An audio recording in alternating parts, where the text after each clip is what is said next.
আমাদের মাথা আসে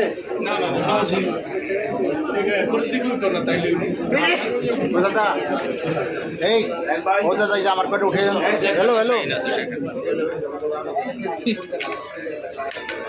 ছবি তুলবো নাকি? হ্যাঁ সবার না দেখ। তো আমরা সরকারের পক্ষ থেকে মাঠ আমরা পূর্বে যারা ইস্তেমা আয়োজন করেছেন তাদের কাছ থেকে মাঠ আমরা বুঝে নিয়েছিলাম।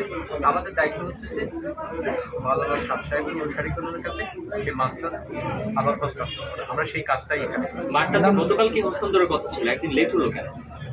এরকম কোনো তারিখ আমরা দিই, আমরা আজকেই ঘোষণা করেছি তারিখটা।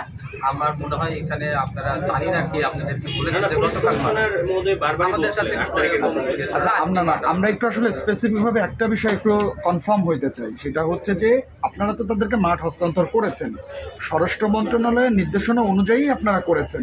আমরা কি এটা বলতে পারি যে স্বরাষ্ট্র মন্ত্রণালয় চিঠিতে যেসব নির্দেশনা দিয়েছেন সেই নির্দেশনার আলোকেই আমরা মাঠ তাদের কাছে আমরা এই 14, 15 এবং 16 তারিখে ইজতেমা আয়োজনের জন্য মাঠ আমরা বুঝে দিলাম। সেই নির্দেশনার আলোকেই আমরা 18 তারিখে আবার তাদের কাছ থেকে মানে অর্থাৎ প্রশাসন তাদের কাছ থেকে মাঠ আবার আগামী বছর তারা আর এখানে ইজতেমা করতে পারছে না। এটা তো আমার এইখানকার বিষয় আসলে সেটি আমার বিষয় হচ্ছে যে ওনারা 14, 15 এবং 16 তারিখে মাঠ ইজতেমা আয়োজন করবেন, তার জন্য তাদের কাছে আমরা মাঠ হস্তান্তর করলাম প্রশাসনের পক্ষ থেকে। তাদেরকে নিরাপত্তার বিষয়টা কিভাবে নিশ্চিত করবেন? অন্যান্যবার যেভাবে নিরাপত্তা দেওয়া হয়, যেভাবে সকল দপ্তর থেকে যেভাবে সহায়তা করা হয়, সরকার সেইভাবেই তাদেরকে ইজতেমা আয়োজনের জন্য সকল বিষয় এইটাই আমাদের ইজতেমা বলে তো সেখানে পুলিশ, ম্যাজিস্ট্রেট থেকে শুরু করে অন্যান্য লজিস্টিক্স দেওয়ার জন্য যেসব ডিপার্টমেন্ট থাকবে।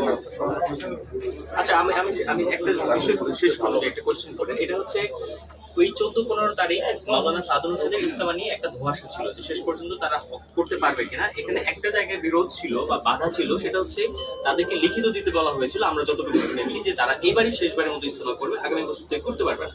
সেক্ষেত্রে যে শর্তটা দেওয়া হয়েছে এই ব্যাপারে তারা কি কোনো লিখিত দিয়েছে কিনা, এবং লিখিতের ভিত্তিতে আপনারা এই সিদ্ধান্ত? আমাদের আসলে আজকের যে এখানকার যে আয়োজন, সেই আয়োজনের বিষয় আসলে আয়োজনের বিষয় ওনারা 14, 15 এবং 16 তারিখে ইজতেমা এখানে আয়োজন করবেন, তার জন্য আমরা মাঠ তাদেরকে আমরা আমার কাছে প্রশ্ন হচ্ছে যে কি কি শর্তে মেনে